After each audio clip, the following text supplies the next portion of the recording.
First and foremost, I want to apologize for the immense mess in here, okay? This room is brand new. I've just moved. That's why this video is a little bit late, but it's got a lot of potential. It's coming together rapidly, but a good video waits for no one. So here we are doing it in the huge mess that we're sitting in. Just bear with me. The content's great, okay? As you can see, not only is my room not optimized, my lighting is not optimized, my sound is not optimized in here, but we're going to give it our best. But the reason I wanted to jump on here and talk to you about something before everything was ready and set up was because I wanted to talk about something that's really been sitting with me for a while. And the more I think about it, the more I think it might be one of the most quietly damaging things happening to people who are actually trying to do the right things. And that's probably you if you're here right now. As I've been reflecting, I think that there is a certain kind of person, that driven, self-aware, that person who genuinely wants to build a good life, okay? They read books, not that that's necessary, it's just an example, right? They're doing the work, they're working out, they're being kind to others, they're doing great things. They're always looking for that next thing to improve, that next stone to turn over, and that's the key point. That person, though, they're absolutely exhausted. And they're exhausted from the opposite of laziness, which is the opposite of most people's problems. I know this person well.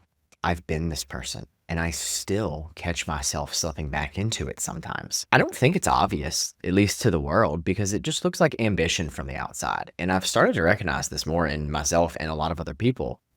But there's a version of self-improvement that becomes a prison, and your brain, left unchecked, will keep you in that prison willingly and indefinitely. And as I progress through this, do not worry, I am going to move pretty quickly, mainly because I can't find the fan that cools my camera and it will overheat if I don't finish this quickly. What I want to talk to you about today is what is actually happening psychologically when you can't stop optimizing, why turning every stone stops working. And then I want to share two genuinely opposing approaches to find peace with where you are, because I don't think one answer fits everyone here. It rarely does. Both do have real merit, and both are worth understanding. If this is resonating with you right now, this could be the most important video that you watch this year, so stay with me. I'm going to move quickly.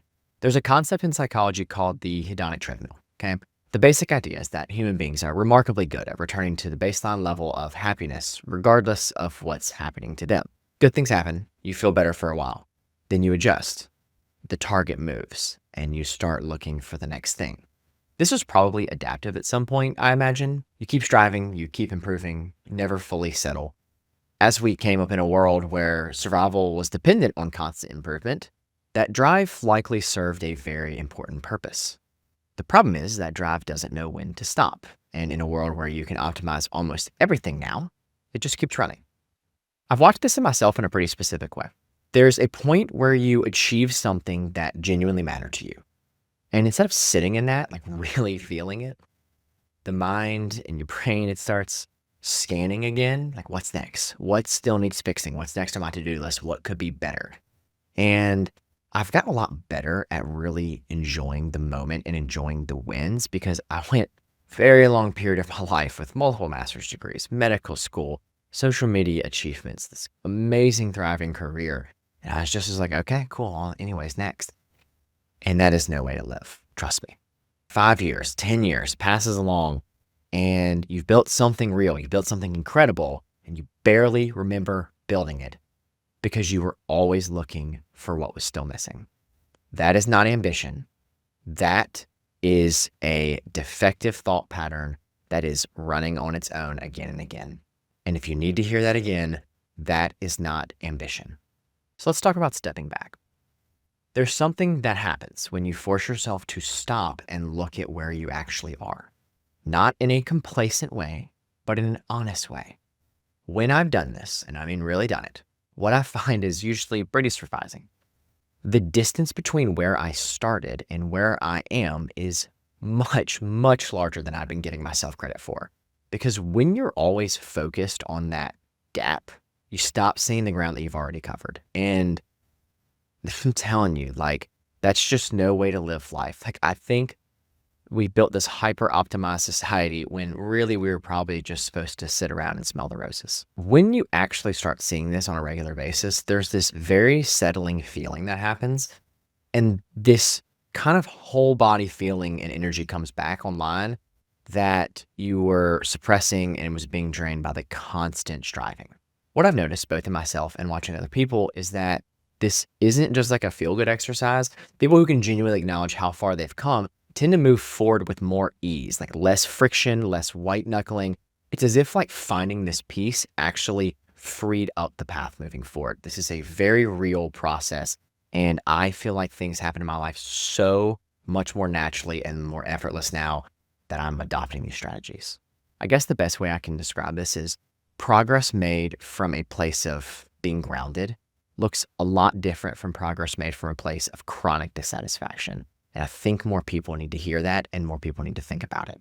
Now, this is where I think it gets interesting because I think there's a completely legitimate counter argument to everything I just said. And it comes from people I respect enormously. So I want to give this a very fair hearing here, okay?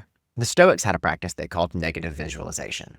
I believe it's pronounced premeditatio malorum, the deliberate contemplation of loss. The idea was pretty simple here. Imagine losing the things that you have, your health, your relationships, your work.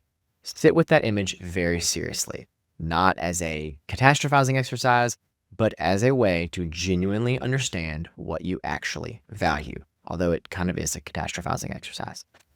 Marcus Aurelius wrote about this. Epictetus practiced it. And the argument was that a person who had vividly imagined losing something moves through their life with a different quality of attention, a different urgency. They're more present, they're more grateful, and they are less numb to what's actually there.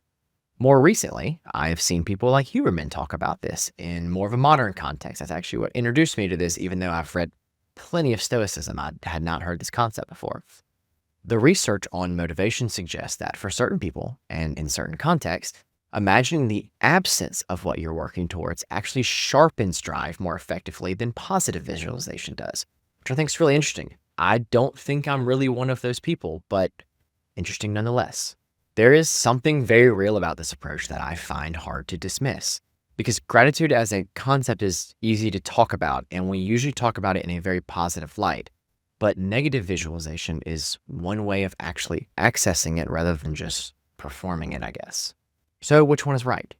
I think the more useful question is which one is right for you, and maybe even which one is right for you right now. I say that because we change and things aren't always going to be stationary for you. We are human beings. Please recognize this. I say this in all my videos.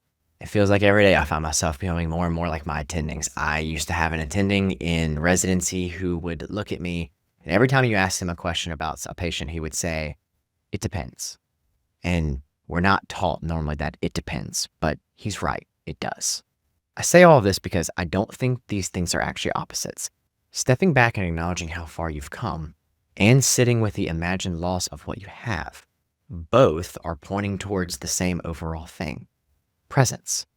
They're pointing towards real engagement of what is actually here in front of you in life, rather than just living permanently in what comes next.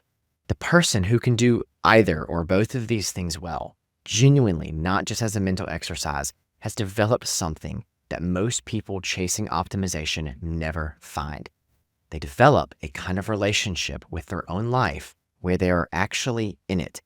And that is something that I'm telling you when I watch all of these beautiful Instagram highlight reels of people's lives. I don't know them personally, and this is a judgment, this really is, but I'm just, from what I'm analyzing from a very outside lack of knowledge of their life point of view, I'm not seeing this. It seems like constant chasing. And what I keep coming back to is the most grounded, effective people I have ever been around are not the ones who optimize their way to contentment. I'm telling you, I know billionaires, I know 100 millionaires, I know all these people, right? They are the ones who have found a way to want what they already have while still caring about where they are going. That combination is so much rarer than it sounds. And I think it's worth working towards way more deliberately than most of us do. So let's bring this to a close. You've made it a very long way in this video. If you've made it this far, your brain is probably sharper than 99% of the Earth's population, but good job. But your brain is going to keep telling you the next thing will do it for you, the next achievement, the next level, the next stone to turn. Sometimes that's true.